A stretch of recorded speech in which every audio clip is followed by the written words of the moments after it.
Photoshop has a number of built-in effects that you can apply to layers, and they're non-destructive and can be edited anytime. They're very powerful. Let's show you the most common one. That's probably the drop shadow. So I'm going to select this dahlia layer up here, this pink layer. I'll turn it on and off so you can see which one I'm talking about. And we want to add a drop shadow so it looks like this is floating above that background image. To do that, you'll go down to the bottom of the layers panel, and there's this little effects button or icon.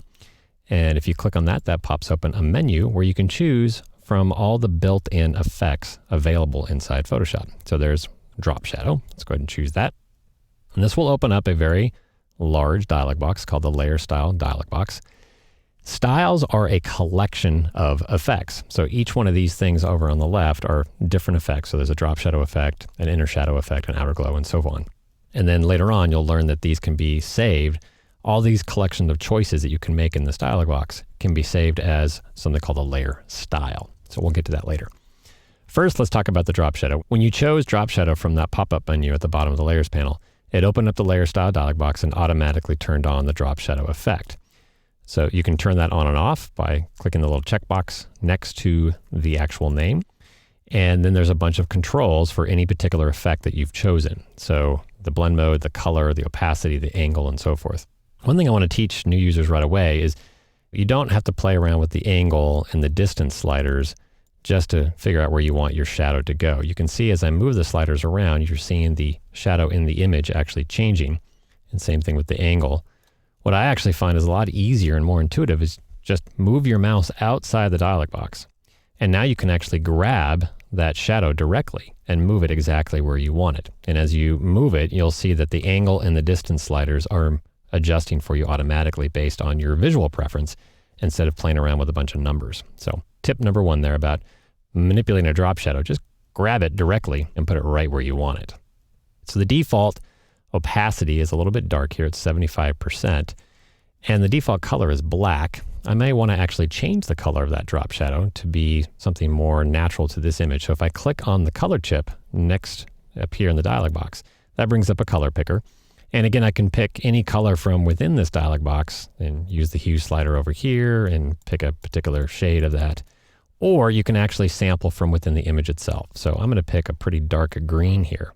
When I take my mouse out of the color picker, it turns into an eyedropper, and I can just pick on the particular color that I'm interested in, and it will use that as the drop shadow color. I just find that most often using absolute black is not a very realistic looking shadow. So pick a nice dark color from the image itself and you get better looking results. So I've sampled this green color over here. I'm going to go ahead and click OK.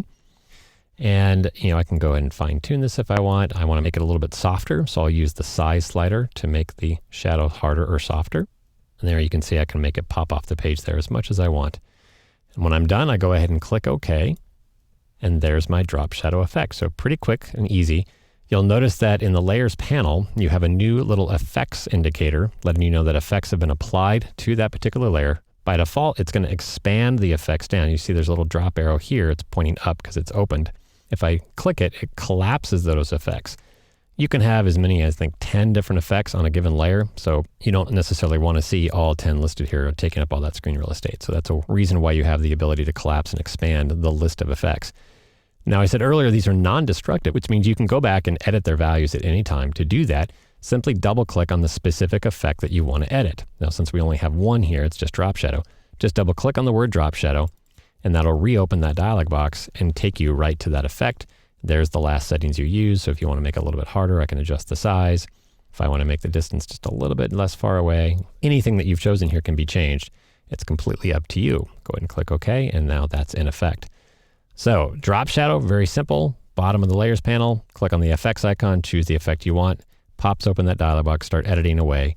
Comes back after you click OK. It's added it as a non-destructive effect, and then you can collapse or expand the settings there.